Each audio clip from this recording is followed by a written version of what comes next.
أن العدو الإسرائيلي يعد ثغرات على হুতি হামলায় আবারও বেসামাল ইসরায়েল। ইয়েমেনের প্রতিরোধ যোদ্ধাদের ছোড়া 3টি ড্রোন বৃহস্পতিবার সন্ধ্যায় আঘাত এনেছে ইসরায়েলের ভুলট শহরে।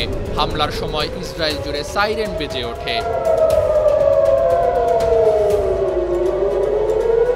ইসরায়েলি সেনাবাহিনীর বরাতে হুতি হামলার বিষয়টি নিশ্চিত করেছে সংবাদ মাধ্যম টাইমস অফ ইসরায়েল।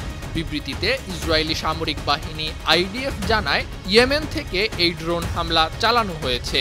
2023 সালের 7 অক্টোবর থেকে এখন পর্যন্ত ইসরায়েলে 350টির মতো ড্রোন ও ব্যালিস্টিক মিসাইল ছুড়েছে হুতি বিদ্রোহীরা। হামলার পর টেলিভিশনে একটি বিবৃতি দিয়েছে হুতি নেতা আব্দুল মালিক আল হুতি। তিনি বলেন, ইয়েমেনের সৈন্যরা হাইপারসনিক মিসাইল ও ড্রোন দিয়ে ইসরায়েলের অভ্যন্তরে অনেকবার হামলা চালিয়েছে। গাজায় ইসরায়েলি আগ্রাসনের প্রতিবাদে এসব হামলা করা হয়েছে। ইসরায়েল যুক্তরাষ্ট্র সহ পশ্চিমা বেশ কিছু দেশ হুতি বিদ্রোহীদের দমনে ইয়েমেনে লাগাতার বিমান হামলা চালিয়ে আসছে।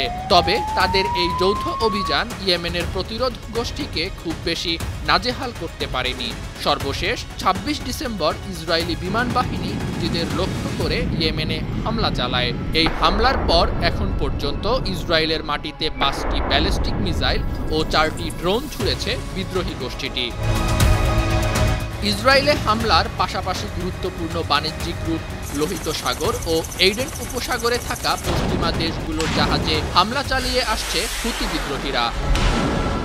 বৃহস্পতিবার ইসরায়েলে হামলার 2 দিন আগে লোহিত সাগরে মার্কিন যুদ্ধজাহাজ হ্যারি ট্রুম্যান লক্ষ্য করে ক্রুজ মিসাইল ছোড়ে হুতি বিদ্রোহীরা। এক বিবৃতিতে গোষ্ঠীটির মুখপাত্র ইয়াহিয়া সারে বিষয়টি নিশ্চিত করেন। আন্তর্জাতিক ডেস্ক, 52 টিভি।